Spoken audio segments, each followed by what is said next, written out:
Let's do it. My name is Bjorn Robinson, and my age is 21 years old. My disability is known as spinal muscular atrophy. There are many types of spinal muscular atrophy.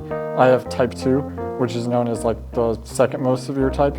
Type 1s usually like don't live past infancy.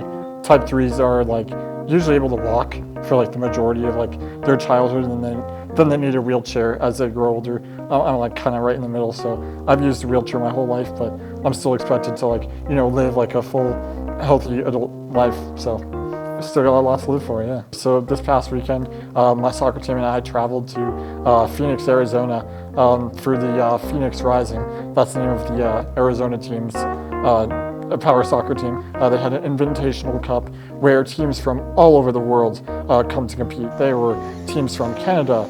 There was even a team from Uruguay that traveled 19 hours just to compete here. I saw a wide variety of players from all different skill levels and all different ages and genders. That's the beautiful thing about power soccer is pretty much anyone with a disability can play. It doesn't matter, you know, your identity or your age or anything like that.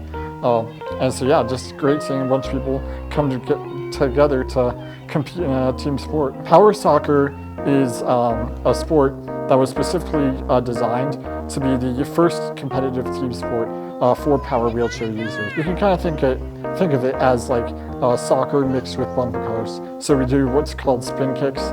We just do a full 360 and just absolutely hammer the ball with the metal bumper. So yeah, it's a lot of fun.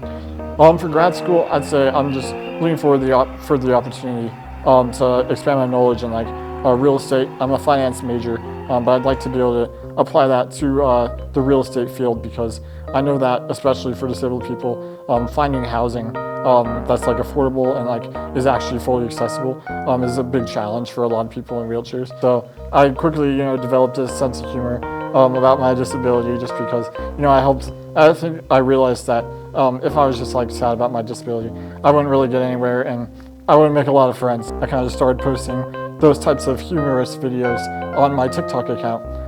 And sure enough, a lot of them got some pretty viral attention. I realized that if I had a sense of humor about it, people would be like more open to like, you know, laughing with me instead of at me.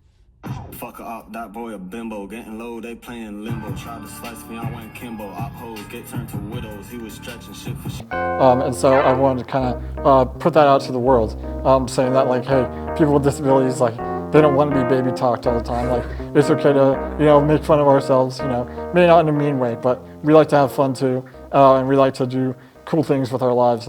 I think recently I've just kind of been wanting to work on having a little bit more self-respect.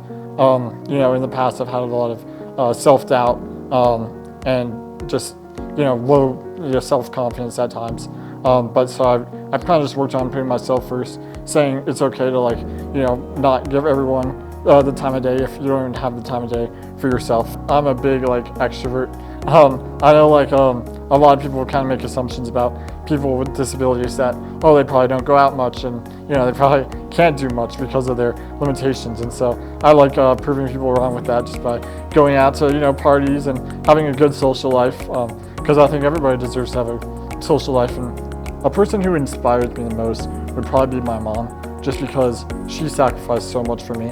When she found out about my diagnosis, she gave up like a lot of what she had just because she wanted me to be able to live a fulfilling life. And so I think that inspired me, because I didn't want to let her down.